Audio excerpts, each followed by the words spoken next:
বাড়িতে যতই আমি তেল মশলা দিয়ে রান্না করি না কেন, তা হলেও কেউ না কেউ একটা না একটা খুঁত বের করবে। এই হয়েছে, ওই হয়েছে, এই হয়েছে, এটা শুনে তো আমি পাগল হয়ে গেলাম। তো এবার আমি ঠিক করেছি একেবারে তেল মশলা দেবই না, খুবই কম দেবো।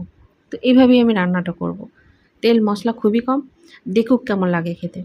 তো এইভাবেই দেখো এই মাছটা আমি ছোটো ছোটো বোয়াল মাছ, এটাকেও হালকা তেল মশলা না দেওয়ার মতো দিয়ে ভালো করে এটা পেঁয়াজ কুচি, কাঁচা লঙ্কা কুচি, ধনেপাতা দিয়ে তেল দিয়ে ভালো করে হাতে ম্যারিনেশন করে এটা চুলার মধ্যে দিয়ে দিলাম। জানি না এটা খেতে কেমন হবে, তো এটা ঢাকনা দিয়ে বেশ কিছুক্ষণ রান্না করব। তো দেখো হয়ে গেছে অলরেডি, খুব সুন্দর মাছগুলো তো হয়ে গেছে, তোমরা দেখতেই পাচ্ছ খুব সুন্দর কালার এসছে। হালকা হাতে একবার নেড়ে দেবো, একেবারে শুকনো শুকনো করে এটাকে একেবারে প্লেটের মধ্যে সার্ভ করে দেবো।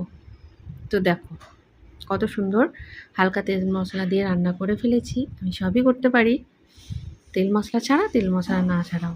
কেমন লাগলো অবশ্যই